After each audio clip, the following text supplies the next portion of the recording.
بسم الله الرحمن الرحیم. پرون تذکره د نبی علیه صلوات و سلام د زندګۍ شوې وه 12 کالو پورې تقریبا. اوس اخوا زندګي د نبی کریم صلی الله علیه وسلم هغه ذکر کوو. نبی کریم صلی الله علیه وسلم چې عربو کې کم امیج جوړ شوی و که نه ډېر زیات زبردست.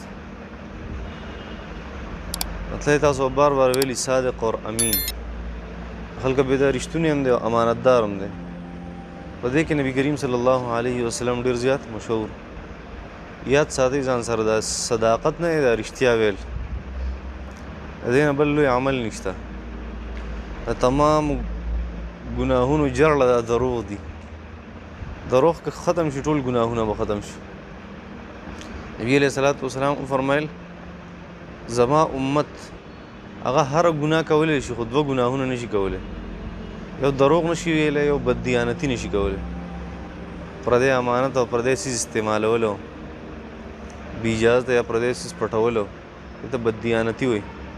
زما امت وایي بددیانته نشي کیدی او زما امت دروغجن نشي کیدی. او سوچو که چې دا کارونه کوي هغه امت دی، پته لګي هغه امت نه دی چې دا کارونه کوي، دروغ وایي او بددیانتي کوي. زموږ غټ کار دی که نه، څوک را سره 10 روپۍ هم کېدي ګرځه پسې او امانت پوي هغه استعمالوي چې هغې بیا په خپل وخو غواړي، یوه میاشت غریب له رګړې ورکړو او پیسې ولې نه ورکړو. او دا شان دروغ خو سوایم دروغ ووایي ما خو ګپ لګو نو په ګپ کې دروغ ویل جایز دي، ګپ کې هم دروغ ویل ناجایز دي، په رښتیا کې هم ناجایز دي. صحیح ده؟ نو دې ته لږ خیال کوئ. ښه، نبي علیه السلام دوه غټ صفات وو، یو امانت والو او یو صداقت والو. دواړه صفات وو نبي کریم صلی الله علیه وسلم. او دنیا د نبی کریم صلی الله علیه وسلم د 12 کاله او د 15 کاله زندګۍ په منځ کې جنګونه هم شوي دي او په دې کې صلح هم شوي دي وغیره د مختلفو اقوامو. نبی کریم صلی الله علیه وسلم په هغې کې ښه کردار ادا کړی دی. 15 کاله زندګۍ ته چې نبی کریم صلی الله علیه وسلم ورسېدو، د دې ځای نه نبی کریم صلی الله علیه وسلم زندګي ډېره عجیبه ده. یوه خبره خو دا ده چې نبي علیه صلات وسلام مبارک تاسو ته ما ویلي چې 12 کاله په عمر کې نبی علیه صلات وسلام شام ته تللی و د خپل تره سره په تجارتي سلسله کې، تجارتي سفر و. هلته نبی علیه السلام تللی و. یو واقعه مشهوره ده، تاسو به اورېدلي چې هلته نبی علیه صلات وسلام مبارک یو سړی په غار کې ناست و، راهب و، په غار کې ناست و او عیسائی راهب و، ډېر غټ عالم و، بزرګ و. هغه چېرته دا غار نه نه وروتی، ځکه تاسو ته ما ویل رهبانیت دې ته وایي دنیا نه بلکل سړي تعلق ختم شوي، بار به نه راوتو. نبی علیه صلات وسلام چې کله شام ته تلو په دې لاره کې دغه راهب و، دغلته چېرته هغې سټی کولی یو ځای کې، نو هغه راهب د هغه ځای نه بار راووت. وایي ما وایي په دې وخت کې داسې آثار ولیده په دې قافله کې چې په دې قافله کې اخري راتلونکی پیغمبر دی، خو چې څوک دی خیال مه دی خبرې ته. خیر په هغې باندې بیا بحث کوو. بحیره الراهب نوم که نه، بحیره الراهب د هغه راهب. نبی علیه صلات وسلام چې کله 15 کاله زندګۍ عمر ته ورسېدو نو بیا یو دویم سفر کړو شام ته. هغه دویم سفر چې شام ته کړو هغه خپل تجارت و د نبی علیه صلات وسلام. مخکې خو د حضرت ابو طالب صاحب سره تللی و او بیا نبی علیه صلات وسلام په خپله تاجر و تللی ولته او په دغه وخت کې مضاربه شوې وه. مضاربه د نبی علیه السلام او د حضرت خدیجې رضی الله تعالی عنها. مضاربه دې ته وایي چې ما سره پیسې دي 15-16 لکه روپۍ دي او زه دې شهزاد له ورکړمه چې ته په دې یو کاروبار کوه چې ته څه ګټې نیمې زما او نیمې ستا، یا پرسنټیج وله مقرر کړمه چې دا واله 30% په تا په ګټه کې او 70% هغه به مال راکړي. دې ته مضاربت وایي چې پیسې د یو سړي او محنت د بل سړي، دې ته مضاربه وایي. صحیح ده؟ یو مشارکه شرکت دې ته وایي چې 15 لک روپۍ درکړې او 15 لک روپۍ ما کړې، او په هغې باندې بیا مونږ کاروبار چلو. دې ته شراکت او شرکت وایي، پارټنرشپ ورته وایي، او هغې ته مضاربت وایي چې یو کس پیسې او د بل کس محنت وي. ها نبی علیه الصلاۃ والسلام سره مضاربه چا کړې وه؟ حضرت خدیجې رضی الله عنها. حضرت خدیجه رضی الله تعالی عنها دا د بني اسد یو قبیله وه په عربو کې، بني اسد، هغې سره دې تعلق و. خدیجه بنت خویلد الاسدیه دا زنانه و ډېره زیاته هوښیاره وه او ډېره زیاته سمه ښځه وه، ډېره باحیا ښځه وه. نو دې د نبي علیه الصلاۃ والسلام سره مضاربه وکړه، ځکه نبی علیه الصلاۃ والسلام مشهور و چې دا صادق هم دی، امین هم دی، رښتیا هم او امانتدار هم دی، چا مال نه ضایع کوي او رښتیا وایي، صفا صفا خبره کوي. نو دې سړی خو د خلکو ډېر خوښي چې یاره هغه له پیسې ورکړي او په هغه باندې خپل کاروبار چلی. په کاروبار کې خو دقه دوه خبرې نو رښتیا یې پکې او امانت یې پکې.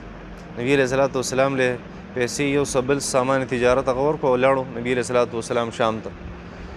وایي چې نبي کریم صلی الله علیه وسلم په هر ځله باندې حضرت خدیجې لیږلې ده شام ته.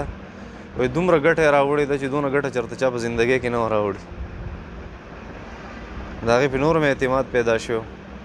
نو بیا د هغې خواهش ته او د حضرت خدیجې رضی الله تعالی عنها چې د نبي علیه الصلاۃ والسلام ما ته د نکاح پیغام راولیږي چې ما سره نکاح وکړي. په دغه وخت کې 25 کاله عمر و د نبي علیه الصلاۃ والسلام او د حضرت خدیجې رضی الله تعالی عنها عمر 40 کاله. مشهوره خبره تاسو به اورېدلي. حضرت خدیجې رضی الله تعالی عنها نبي علیه الصلاۃ والسلام پسې پیغام ولېږو. خطبه چا ولېږله؟ دې ته خطبه وایي. خطبه خو هغې ته وایي په منبر چې وایي که نه، او خطبه دې ته وایي خطبه، د خا په زیر سره خطبه. ته چا ته پیغام نکاح ولېږي، د نکاح پیغام چې یاره ما سره نکاح وکړه، پوهېږې په دې باندې ما سره نکاح وکړه. ښه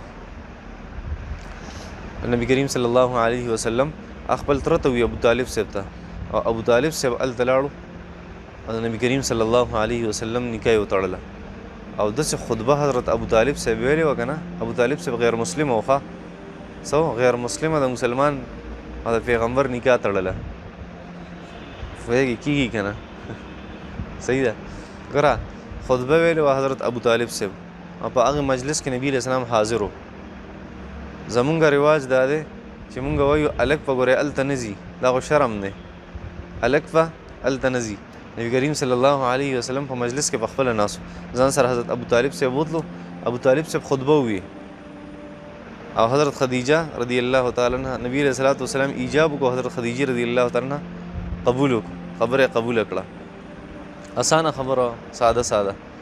حضرت ابو طالب صاحب خطبه ویلې په هغه ورځ باندې چې زما د شهزاد غوندې کې مولیاني که نه هغه شان خطبې باندې پوهېږي هم نه صحیح ویل، خو غټه خبره ده هغه شان خطبه ویل. حضرت ابو طالب صاحب وفرمایل که نه چې مونږ زه د هغې الله جل شانو شکریا ادا کوم کوم الله جل شانو چې مونږ د ابراهیم علیه السلام په نسل کې پیدا کړو او د اسماعیل علیه السلام د تخم نه پیدا کړو او مونږ یې په بني مضر کې پیدا کړو او مونږ یو هاشمي قریشي خاندان الله جل شانو جوړ کړو او د هغې الله جل شانو شکریا ادا کوو کوم الله جل شانو چې مونږ د بیت الله شریف مشران پیدا کړو، د هغې مشران یې جوړ کړو، د حاجیانو خادمین یې جوړ کړو. او زما دا وراره دا چې اوس زه نکاح کوم محمد بن عبدالله، دا تاسو ته پته شته د ده سره مال و دولت ډېر زیات کم دی، د مال و دولت هېڅ حیثیت نشته، ختمېدونکی دی. دا خطبه ده ګوره د حضرت ابو طالب دا د ده سره مال و دولت ډېر کم دی. یو خبره ده که دی د سپینو زرو د سرو زرو سره وتلې د سپین زر او سره زر د ده مقابله نشي کولی. دا دونه یو عظیم انسان او په راروانه زمانه کې د حرکات او سکنات دا وایي چې د نه به ډېر عظیم انسان جوړېږي. او زه د حضرت خدیجې بنتو خویلد د هغې نکاح تړمه د خپل وراره د محمد بن عبدالله صلی الله علیه وسلم سره په دومره دومره مهر باندې مهر چا ورکړو؟ ابو طالب صاحب ورکړو. مختلف اقوال دي چې څومره و مهر. په هغې کې د دنیا اوښانو، په هغې کې سره زرو، په هغې کې سپین زرو، په هغې کې څونه قیمتي جوړې وي هغه وې پکې. دا مهر حضرت خدیجې رضی الله تعالی او بل حضرت خدیجې رضی الله تعالی عنها ما کتلی و کتاب کې 4 دیناره هغې نبي علیه الصلاۃ والسلام له د نکاح نه مخکې ولېږل. 4 دینار د سرو زرو وي، 4 دینار یې ولېږل نبي علیه الصلاۃ والسلام له چې دا واله ته چې کله نکاح تړې ما سره نو دا به پکې مهر کېدي، دا ستا شو، ته به بیا ما لکه مهر مقرر به کړي. نبی علیه الصلاۃ والسلام هغه 4,000 دینار هم په مهر کې کېښوده. حضرت ابو طالب صاحب ته ضرورت هم نشته چې دوی څونه وایي که دوی وایي چې دومره سره زر سپین زر راله کې چې حضرت خدیجه ورسره وتلې بل طرف ته، نو هغه به هم زه وکړم د خپل وراره دپاره، ځکه زما وراره ډېر عظیم انسان دی، بهترین انسان. دا نکاح وشوه د نبي علیه السلام د هغې سره. نبي علیه السلام عمر څومره و؟ 25 سال. حضرت خدیجې عمر څومره و؟ 40 سال.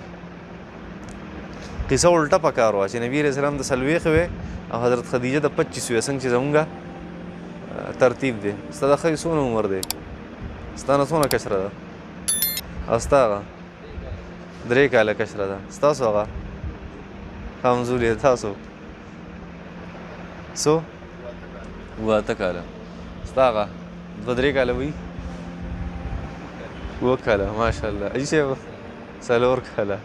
بل چا ونه ده کړې. څونه ګیپ دی که نه منځ کې. خو څه کېږي نه، اصل کې رواج دا دی د ټولې دنیا یا زنانه عمر کمی او د سړي عمر هغه سیوی، دا رواج دی. ځکه ښځه هغه ډېره زر زړېږي، د هغې د وجې نه عمر لږ کم پکار دی که نه، دومره هم کم نه دی. ښه دونه خبره چې رواج دقه دی. نبي دا داسې چې وشوه که نه، په دې کې یو غټ اعتراض جواب دی. ښه اعتراض څه دی؟ مستشرقین دي که نه، اورینټلیسټ، استشراق چې څه ته وایي، اورینټلیزم، دا هغه خلک دي دین اسلام په هره مسله دي اعتراض کوي. دا د انګریز یو تخم دی، بس هغې کرلی و او د هغې نه دا سیس شروع شوی دی. اوس پورې هغې اعتراضونه کوي نبي علیه السلام په زندګۍ باندې، او دا وایي چې ستاسو نبي علیه الصلاۃ والسلام 11 بیبیانې وي. څو؟ 11. او 11 بیبیانې دا خو ډېر غلط کار دی. نعوذ بالله. مونږ ته وایي ستاسو نبي علیه الصلاۃ والسلام وایي د ښځو شوقي و. څه وایي؟ ستاسو پیغمبر وایي د ښځو شوقي و. دا اعتراض کوي. اعتراض دی غیر مسلمه دي که نه، قسم قسم خبرې کوي، پیغمبر ګستاخی کوي صلی الله علیه وسلم. نو مونږ ته وایي نه داسې خبره نشته. مونږ له جواب ورکوو ښه په آرام، ښه په دمه. مونږ ته وایي که نبي علیه الصلاۃ والسلام چېرته د ښځو شوقي وی، د انسان چې کله هغه واده نه کړی کوشش یې دی چې ځان نه کشره ښځه وکړي. نبي علیه الصلاۃ والسلام د ځان نه یو پر ډبل مشره ښځه وکړه. 25 سال ته ګوره او 40 کاله ته ګوره. دا یې څوک کوي؟ نبي علیه الصلاۃ والسلام 25 سال او حضرت خدیجه 40 کاله. دویمه خبره عجیبه ده، یو پیغمبر له الله جل شانه د 4,000 کسانو برابر طاقت ورکړي. د څونه؟ 4,000 کسانو برابر یې ولې طاقت ورکړي. نو پکار دی 4,000 ودونه یې کړي. اوسو 4,000. بیا نبي علیه السلام څه وکړه؟ 11. نو په دې کې خو د نبي علیه الصلاۃ والسلام هغه شهوت نه معلومیږي چې شهوت پرست و. دې کې خو دا معلومیږي چې نبي علیه الصلاۃ والسلام شهوت ډېر په کنټرول کې و، چې شهوت او طاقت یې د 4,000 کسانو برابر و، او بیبیانې یې څو وکړې؟ 11 نه رسېدلې. دا خیر صرف جواب و. اصل کې نبي علیه الصلاۃ والسلام مبارک د هغه د نکاح مقصد د دې بیبیانو سره دا و د دین اسلام خدمت. څه؟ دین اسلام خدمت. نبي علیه السلام په خپله زندګۍ کې صرف هغې ښځې سره نکاح کړې ده چې الله جل شانه ته حکم کړی دی، یوه. او دویم نبی علیه السلام د هغې ښځې سره نکاح کړی دی چې کوم د دین اسلام خدمت کولی شي او ذهین ترینه ښځه پوهېږئ په دې خبرو باندې. حضرت سودا رضی الله عنها د نبی علیه السلام بیبي وه. نبی علیه السلام ورله طلاق ورکو. نبی علیه السلام ته یا رسول الله ماله طلاق مه راکوه. نبی علیه السلام ولې طلاق ورکو؟ اصل کې د هغې چې کومه حافظه وه هغه کمزورې شوه. حافظه وه که نه، ذهني قوت هغې لږ کمزوری شو.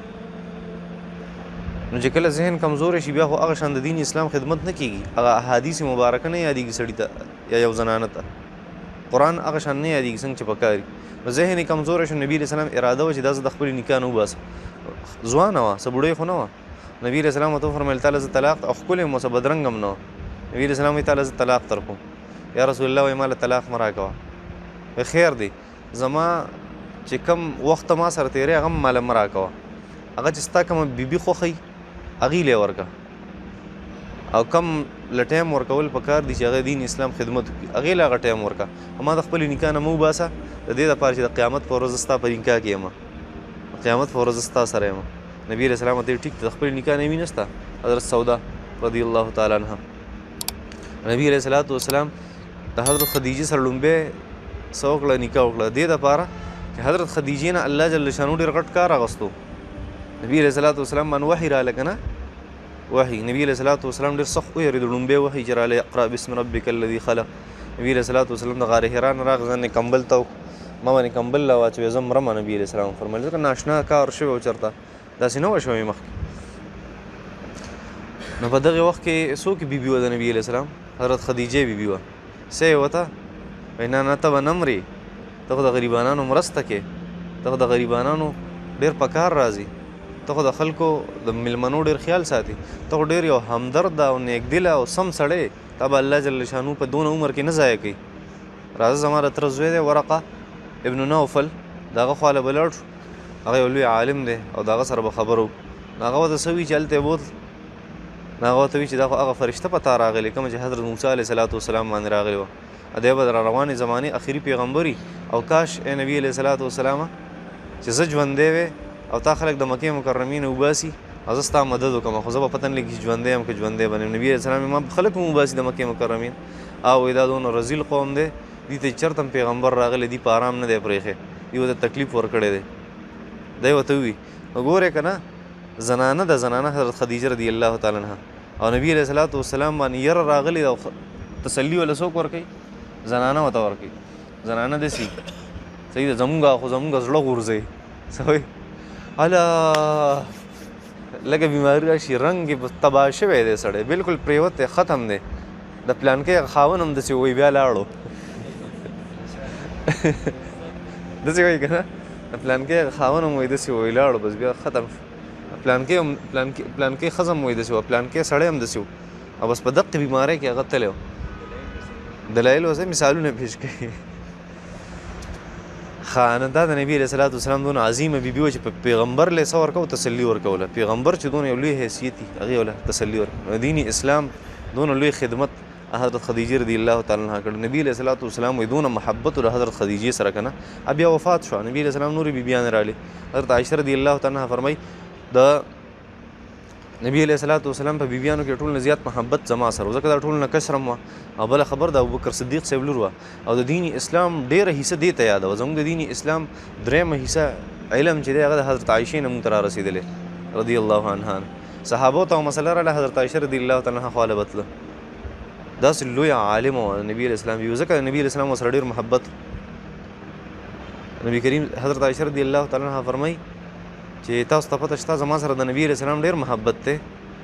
وایي چې مونږ کله د نبي علیه السلام حضرت خدیجه وفات شوې وه هغه وفات شوې وه او نبي علیه السلام چې به د هغې تذکره په کم محبت سره شروع کړه که نه وایي زمونږ به چېرې مونږ به داسې پسقېدو هغې ته چې یاره د نبي علیه السلام دا څونه محبت و حضرت خدیجې سره او چې چېرته به څه راغلی که نه څه ښه څیز به راغی نبي علیه السلام به وفرمایل مونږ ته چې تاسو هم ترې والئ او د حضرت خدیجې رضی الله تعالی عنها یو ملګری د هغې له هم ترې ولېږئ مرګري و مرګري هغې له هم ترې ولېږې د نبي علیه السلام دونه محبت و د حضرت خدیجې سره. نو دا څونه د کمې بیبي سره چې زیات محبت و نبي علیه السلام د دین د وجې نه و د دین اسلام خدمت پکې دي. خیر خبره مې دا کوله چې نبي کریم صلی الله علیه وسلم د 25 سال په عمر کې د حضرت خدیجې رضی الله تعالی عنها سره نکاح وله وتړله. چا؟ حضرت ابو طالب صاحب بهترینه خطبې وي او مهر هم حضرت ابو طالب صاحب ورکړو او دغه 4,000 دینار چې و دی موله په مهر کې ورکړه. خیال دی او بیا د هغې نه پس نبي کریم صلی الله علیه وسلم د حضرت خدیجې سره زندګي تېره ده 35 سال ته چې نبي کریم صلی الله علیه وسلم ورسېدو دغه 25 سالو بیا 35 سال دې په منځ کې نبي علیه السلام تجارت کو. بهترین تاجر نبي کریم صلی الله علیه وسلم. نبي کریم صلی الله علیه وسلم چېرته زمینداري نه ده کړې او نه چېرته چا نوکري کړې ده. نوکریانې او زمینداریانې نه دي کړي ګوره تجارت یې کړی. خیال هم دی تاسو ته ما پرون ویلي که نه په درس کې تاسو ناست وی که نه ما وی چې نوکرۍ تصور په دین اسلام کې نشته څو پورې چې مجبوري نه راغلي. یوه نوکري نشته په دین اسلام څو پورې چې مجبوري نه. دویم زراعت دی هغه هم جایز دی تصور شته په دین اسلام خو بهتر نه دی. بهتر څه شی دی؟ تجارت بهترین چیز دی. دې کې لږ احتیاط پکار دی. صحیح ده کوشش کول پکار دی انسان تجارت شروع کوي. تجارت کې مې ته دا خبر هم کړې وه چې مستقل مزاج انسان اوسېږي. مستقل مزاجه چې که زه ګټم او که تاوان کوم او که ګټه کومه زه به ولاړ یم په دې ځای باندې. خیر دی کېږي ګټه تاوان خو راځي. او دویمه د خپله خرچه په کنټرول کې شي چې کوم ستاسو نه پیسې ته لګې که نه هغه به لږ په کنټرول کې کړي. زموږ والد صاحب خپل سازر سره خپې غځوه دا د هغه الفاظ خپل سازر سره سواتیانو ته سازر وایي څادر ته خپل سازر سره خپې غځوه ډېر نه که نه پیسې به تقسیم کړې په هغې بیا به درته ووایم انشاءالله چې د پیسو د لګولو ترتیب سره به کم طریقې سره انسان له پکار دي چې هغه د خپلو پیسو په میاشت کې تقسیم کوي او څه د الله جل شانو د رضا دپاره او څه ځان سره ږدي او په کومه طریقه به دی جمع کوي په کومه طریقه الاقتصاد فی النفقة نصف المعیشه د نبي علیه السلام په دې حدیث په چېرته بحث وکړو انشاءالله بیا به درته تجارتي اصول ووایم ښه چې څنګه پیسې انسان بچت په څنګه کې چې انسان کنجوس هم نشي او بچت هم وکړي او بخل نه الله جل شانو دی وساتي نو خبره مې دا کوله چې نبي علیه السلام ډېر ښه تاجر و تجارت ښه شی دی نبي علیه السلام چې 35 سال عمر ته ورسېد یو بله مسله راغلې وه هغه مسله د بناء الکعبه وه بناء الکعبه داسې کار شو د خانه کعبه د ابراهیم علیه السلام تعمیر و اسماعیل علیه السلام ابراهیم علیه السلام دا جوړ لومبی خانه کعبه حضرت آدم علیه السلام او حضرت جبریل علیه السلام جوړه کړې و یاد ساتئ په مخ ته ځمکه باندې لومبی کور حضرت جبریل جوړ کړو بیت الله شریف او هغې حج له به بیا راتلو څوک حضرت آدم علیه السلام تاسو ویلي که نه چې حضرت آدم علیه السلام په سریلنکا کې راګوښې و د اسمان نه کله چې الله جل شانو دې ته ووایي که نه چې دا سیز مو اوسه کو اوس تاسو کوشئ نو آدم علیه السلام په انډیا کې په سریلنکا کې دې پخوانی نوم سرندیب دی سریلنکا کوم چې د انډیا بالکل په ساوت کې دی یو ملک ته وړوکی شان جزیره ده سریلنکا نو هلته آدم علیه السلام راګوښې و د اسمان نه او حضرت حوا علیه السلام هغه راګوښې وه په جده کې سعودي عرب کې جده نه ده کوم ځای کې چې ایرپورټ دی جده په عربۍ ژبه کې نیا ته وایي چا ته نیا ته نو جدې ته جده ځکه وایي دغلته حضرت حوا علیه السلام راګوښې وه چې هغه زموږ د ټولو نیا وه صحیح ده او شیطان نه دی شیطان وایي په ایران کې راګوښې وه چېرته خیر د اصبهان دغلته شیطان راګوښې وه بیا حضرت خدیجه حضرت حوا علیه السلام چې وه هغه به حج له راتله مکې مکرمې ته جدې نه مکې مکرمې ته مونږ چې څنګه دې ځای نه لاړ شو جده کې کوشو که نه په ایرپورټ باندې او بیا 2 غنټې سفر به وي که نه 2 غنټې مزل کوو مکې مکرمې ته جی څه د پاسه غنټه دی که نه ډېر ښه سفر یې مزه کوي ایرپورټ په جده کې دی نو جدې نه به مکې مکرمې ته حضرت حوا علیه السلام تله او آدم علیه السلام به د سریلنکا نه تلو چېرته مکې مکرمې ته او تاسو ته پته شته آدم علیه السلام 40 حجونه هغه پیدل کړي د سریلنکا نه کوم ځای ته مکې مکرمې ته سریلنکا ده د هغې نه چې راوړئ انډیا ده بیا پاکستان دی بیا پاکستان نه چې دې خوا ځي افغانستان او ایران دی افغانستان دی بیا د افغانستان نه چې داسې ځي اخوا ایران نه ښکته کویت دی بیا د کویت نه ښکته بیا عراق دی بیا عراق پسې ایران پسې عراق دی عراق پسې بیا کویت دی کویت پسې بیا المملکة العربیة السعودیه هغه علاقې شروع ټولې د دې ملکونو نه آدم علیه السلام 40 پیرې تللی دی او حجونه په 40م ځل باندې حضرت چې کوم حوا علیه السلام او حضرت آدم علیه السلام د هغې ملاقات په عرفات کې شوی و په کوم ځای کې په عرفات پہچان ته وایي یو بل پیژندل تعارف عرفات نو دغلته دواړه یو بل وپېژندل چې هلک موږ خو هغه یو بره په جنتونو کې چې وو ښځه خاوند میلاو شو 40 کاله پس دغه ځای ته ځکه عرفات وایي ښه خبره ده کوم ځای نه کوم ځای ته لاړه حضرت خدیجې رضی الله تعالی عنها خبره شروع وه چې نبي کریم صلی الله علیه وسلم په زمانه کې چې کله هغه 35 سال عمر ته ورسېدو نو یو واقع شوی وه واقعه د بناء الکعبې وه دغه د آدم علیه السلام دغه پاتې شوی وه د خانه کعبه په طوفان نوح کې دا ختمه شوه آدم علیه السلام نه پس نوح علیه السلام راغی او طوفان راغی د نوح علیه السلام دا بالکل ختمه شوه چې ختمه شوه بیا ابراهیم علیه السلام د دې دوباره تعمیر وکړو د آدم علیه السلام ابراهیم علیه السلام راغی ابراهیم علیه السلام الله جل شانه حکم وکړو چې دغلته د خپل بچي بوځه دغلته یو ښه ځای دی هلته ابراهیم علیه السلام خپل بچي پرېښودل زمزم په دې ځای کې بیت الله شریف سره خوا کې او بیا ابراهیم علیه السلام هلته راغی ابراهیم علیه السلام اسماعیل علیه السلام بیا غټ شوی و هلته بیت الله شریف جوړ کړو ربنا تقبل وإذ يرفع ابراهیم القواعد من البيت واسماعیل ربنا تقبل منا انك انت السميع العليم ټوله واقعه او مخکې ما تاسو ته ذکر کړې وه ابراهیم علیه السلام د هغې تعمیر کړی دا دویم تعمیر د بیت الله شریف بیا داسې کار شوی چې د ابراهیم علیه السلام د تعمیر خو په دې باندې عربو لږ کار کړی د ابراهیم علیه السلام نه پس نور تعمیر یې پرې کړی فرض کړه د خانه کعبې دیوالونه دومره وو څومره چې زموږ دا چت یا دومره وو نو عرب راله او دغې نور هم چوته کړه نور څه یې پرې وکړه آبادي پرې وکړه دا یې نور هم چوته کړه بیا دغه نبی علیه الصلاۃ والسلام د 35 سال عمر ته چې ورسېدو نو دغه د نبی علیه الصلاۃ والسلام د خاندان چې د قریش چې دا د دې خانه کعبې هغه مشرانو او د حجیانو خدمت پې کوو د خلکو خیال به ساتو 35 سال ته چې نبی علیه السلام ورسېدو سیلاب راغلی و دا بیت الله شریف دی که نه دا د دنیا په منځ کې دی کوم ځای کې دی دنیا په منځ کې اریجن دی ټولې ځمکې دقه ځای ساینس دا وایي نو دغلته چې چېرته باران وغیره وشي که نه دا ټولې اوبه چېرته راټولېږي دا بیت الله شریف ته راټولېږي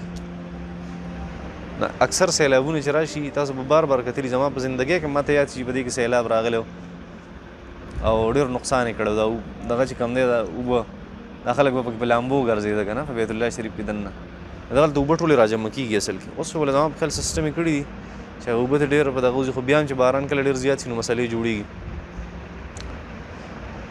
نبي علیه صلات وسلام په دور کې سیلاب راغی دا دیوالونه وغورځېد خانه کعبې چې وغورځېده نو د هغې تعمیر کو قریشو د قریشو عمرو بن الحارث یو سړی د قریشو د تعمیراتي کمیټې چیرمین و عمرو بن الحارث دا مشرکانو ټول هغه اعلان وکړ چې خانه کعبه جوړو دوباره تعمیر یې کوو ورانه شوې ده غورځېدلې ده که نه تاسو پیسې راجمع کړئ دې لپاره څه راجمع کړئ پیسې چنده راجمع کړئ لکه څنګه چې موږ د جومات دپاره وایو جومات جوړېږي او شاته زموږ کور جوړېږي جومات جوړېږي او چنده هغه راکړي دا مخکې پخوا داسې شوي وو داسې کار شوی چې یو سړي چنده کوله که نه اعلان به یې کوه خدای وبخښه جومات جوړېږي او پټ پې ورسره شاته زموږ کور جوړېږي نو جومات به یې کم جوړو خپل کور به یې ډېر جوړو په هغې ما خو سره ویلي دي زه خو نه ګناهګارېږم کور هم پکې جوړوم دا هم چې هغې اوس خلک یې نه اوري زه څه وکړم پټ پې ورسره وي زموږ کور هم ورسره شاته جوړ د خیر خو عمرو بن الحارث اعلان وکړو چې یاره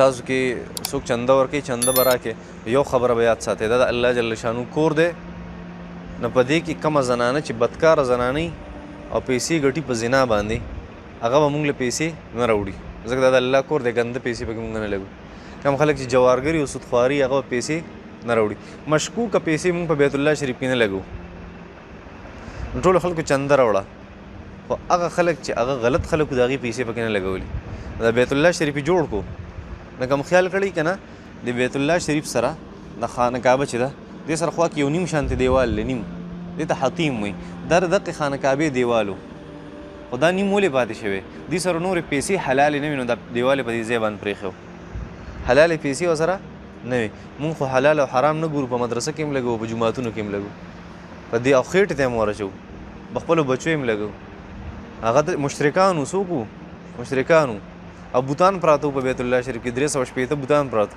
او وی چې دا نه دا الله جل شانو کور دی په دې بوتانو باندې خو موږ الله ته نږدې کېږو وایي که نه دا د الله جل شانو کور دی په دې کې به حرامې پیسې دونه خیال یې ساتو د حرام او د حلالو دا دیوال چې دا نیم پاتې شوی دی که نه دا د هغه زمانې نیم دیوال و نو بیا دې نه پس هم د دې ډېر تعمیرونه شوي دي چې نبي کریم صلی الله علیه وسلم په زمانه کې دغه بیا وروسته وایو خیر دغه دیوال هغې په نیمه کې پرېښودو خو یې نورې پیسې پکې حرامې د چا نه لګو دغه شیز جوړ شو نو په دغې کال باندې یو واقعه راغلې وه او واقعه د حجر اسود وه او ډېر یو مشهوره واقعه ده چې یو وی د حجر اسود به زه ږدمه په خپل ځای باندې او بل وی زه به یې چوتوم په دې خپل ځای به ږدم کوم ځای کې چې دی حجر اسود دې طرف ته دی که نه ملتظم چې کوم ځای ملتظم سره دې طرف ته حجر اسود دی وایي دا به څه کومه یو سردار به وي د مکې مکرمې دا به زه ږدم بل به وي دا به زه ږدم ټول سردارانو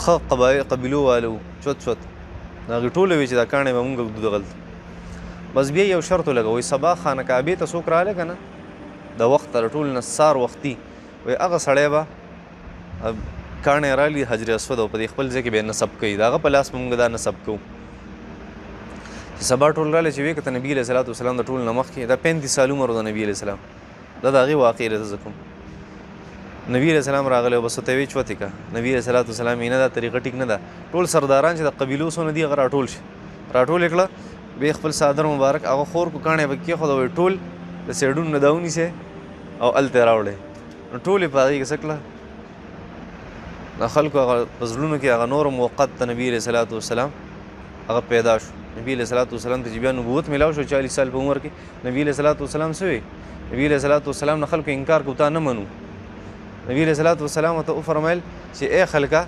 لبست فیکم عمره ما خو په تاسو کې 40 کاله تېر کړي تاسو زه چېرته په دروغو لیدلی یم په بددیانتۍ هم لیدلی یم چېرته په ظلم م لیدلی یم ما چېرته داسې کار کړی دی په 40 کاله کې چې هغه قابل مذمتي نم دی لیدلی ستا نه یو غلط کار هم نه دی لیدلی خو بس نه منو ستا خبره نه منو نبي علیه السلام به بار بار وایي کلمه ووایه نو خپل ځان به بار بار وړاندې کوو نبي علیه الصلاة والسلام ما 40 کاله تېر کړي چېرته غلط کار مې نه دی کړی اوس په زه ستا ته غلطه خبره څنګه ښیم چېرته غلطه مشوره مې په 40 کاله کې چاله نه ده ورکړې اوس په چاله غلطه مشوره څنګه ورکړم نو دا خپل ځان د 40 کاله عمر نه دی دا به نبي علیه الصلاة والسلام وړاندې کوو مخې ته کوو به هغې ته دا بناء الکعبه د نبي علیه الصلاة والسلام په زمانه کې دا جوړه شوې وه بیا د نبي علیه الصلاة والسلام چې کله نبي علیه السلام ته نبوت میلاو شو نبي علیه السلام بیګانه و پرون یو سوال کې تېر شوي و که نه چې نبي علیه الصلاة والسلام بیا عایشې رضی الله تعالی عنها ته وفرمیل چې عایشې چې دا خانه کعبه چې ده که نه دا د حضرت ابراهیم علیه الصلاة والسلام هغه نقشه نه ده زما خوښه دا ده چې د بیت الله شریف زه وران کړم او زه بیا جوړ کړم او دا حتیم چې دی دا نیم دیوال دا پکې زه شامل کړم او بیا 2 دروازې وله وکړم یو دې طرف ته یو دې طرف ته یا عائشه لولا ان قومك حديث عهد لنقضت الكعبه وجعلت لها بابين یا عائشه ستا دا قوم چېرته نوی مسلمان شوی نه وی نو ما دا چل کوم چې د خانه کعبه مې ورانوله او د دې 2 دروازې به ما جوړې کړې وي خلک به پکې تله راتله د دننه به پکې خلکو ته د عبادت مقام میلاوي ده ښه په آرام خلکو به بیت الله شریف ته دننه ورتله اوس خو نه شي ورتلی که نه اوس خو چېرته وي آی پي خلک لاړ شي چېرته طیب بردګان لاړ شي یا پرویز مشرف پتلون هغه ته به دروازه کولاوي د ګیني هر چاته هغه نه کولاوي نو بیا به دا نبي علیه الصلاة والسلام فرمیل زما خوښه دا ده خو نه یې ورانوم ځکه یې نه ورانوم چې دا خلک نه ویني مسلمان شوی دی اوس پوهوي چې نبي علیه الصلاة والسلام خانه کعبه د ابراهیم علیه الصلاة والسلام خانه کعبه یې ورانه کړه بیت الله شریف یې وران نو هغه شان پاتې شو بیا چې کله حجاج ابن یوسف راغی که نه حجاج ابن یوسف نه سوري تقریبا څوک عبدالله ابن زبیر صاحب تقریبا ذهن نه مې ووته خبره تقریبا عبدالله ابن زبیر صاحب نو هغه وی چې د نبي علیه السلام خواهش چونکې دا و چې 2 دروازې ول جوړ کړم د حتیم پکې شامل کړم خانه کعبه ورانه کړه او هغه 2 دروازې ول جوړې کړې بیا دې پسې دغه راغی حجاج ابن یوسف راغی حجاج ابن یوسف په دور کې په هغې کې عبدالملک ابن مروان وی چې یاره دا څه د خانه کعبې نه ټوقې جوړې کړي دي دا ورانه کې واپس او هغه شانتې جوړه کې څنګه چې وه نو دا بس چې حقه جوړه شوې په ځای بیا پرته ده چې صرف دونه ده چې صفایي کېږي ټایل پې لګېدلی یو څه بل څه نور دا حقه خانه کعبه ده کومه چې د حجاج ابن یوسف عبدالملک ابن مروان په زمانه کې دا جوړه شوې ده نو هغه د لوبو ګوډاګۍ ته یې مه جوړوې دغه به خانه کعبې دي نه پس په دې له څوک ګوتې نه وروړي بس داسې زه ما کله ذهن کې راشي چې یاره داسې بدلول نه و پکار خو چې بس نبي علیه السلام کوم خواهش و هغه شانتې جوړه شوه بس هغه شان بیا پکار وه هغې به وي چې دې نه پس په څوک ګوتې نه وروړي تا خو بیا ورانه کړه مسلمان هر څه دې ځای ته ورسوی تا خو بیا زړه نقشه جوړه کړه دا یو مختصر شان تاریخ 35 سال عمر د نبی علیه السلام سبب انشاءالله د 35 نه اخوا 40 سال عمر والا قصه شروع کوو د نبوت انشاءالله